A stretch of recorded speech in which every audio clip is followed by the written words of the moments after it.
G'day guys, thank you for tuning back into Albatross Barbecue. So today I've got myself a beautiful ribeye. I love watching shows, I love watching chefs, professionals in their field, so I can learn from them and produce the best food that I possibly can. Today there's an episode on the chef show which is on Netflix with Wolfgang. I'm going to be recreating his beautiful ribeye dish. Stay tuned.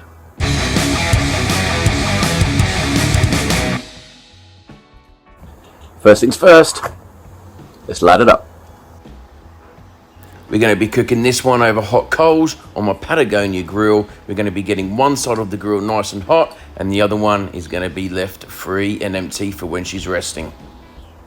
Bone-in ribeye. This is pretty much a baby tomahawk and is a beautiful cut of steak. Just like in the show, what I've done is I've had this piece of meat out for around an hour to an hour and a half so I can get it nice and soft. And in terms of the seasoning, we're going to be going reasonably light with some salt and pepper. As always, making sure we've got a nice coverage on both sides and then rolling that piece of steak over the salt and pepper on the board. I'm going to continue to let this piece of meat just rest while I'm waiting for my grill to get nice and hot. So as per the show, we're going to have the grill nice and low, nice and close to that hole, because we want to get a nice sear on this piece of meat. As Wolfgang said, a nice sear, but not burnt. And we're also going to be throwing in some rosemary onto these hot coals for some smoke and flavour.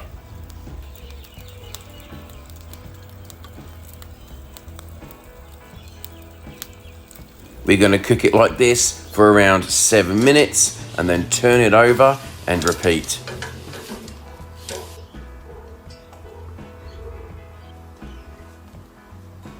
I've obviously tried flavoured wood chunks many times when cooking steaks like this, but never fresh rosemary. So I was keen to see what difference this would make.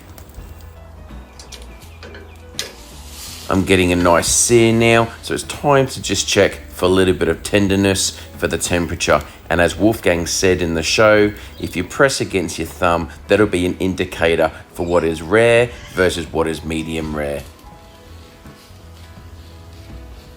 And just for some validation, here's my temperature probe. Still on the rare side, but after a little bit more cooking, I'm starting to hit that medium rare range. So let's turn it over for one last sear and get this thing up to 135 degrees Fahrenheit internal. I'm starting to get some nice firmness now, so let's shift this over for a rest.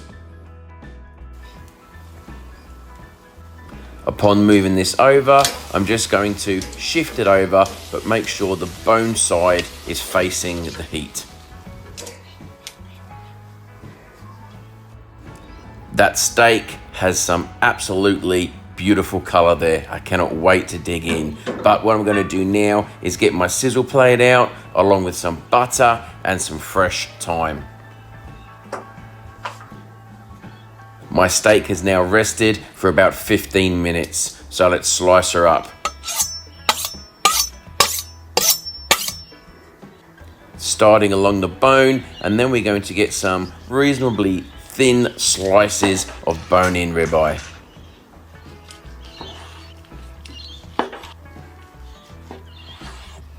That looks like a pretty much perfect medium rare color.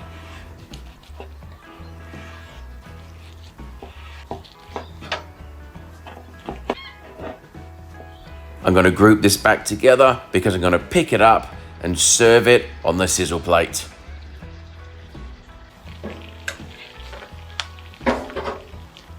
As per the show, this is how Wolfgang presents and serves his steaks. And then the bone just on the side.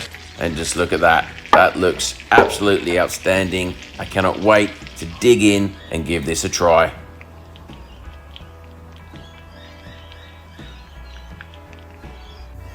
Okay, so this steak looks pretty spectacular. Let's give it the all-important taste test.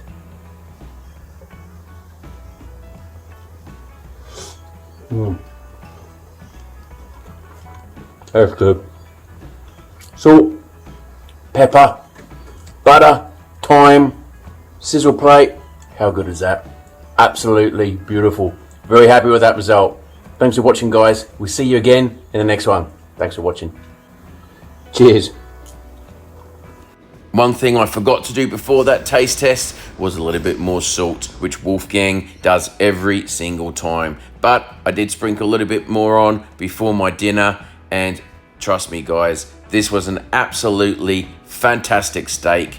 Wolfgang charges a lot of money for this, but for me, I'm quite happy with my $20 discounted version.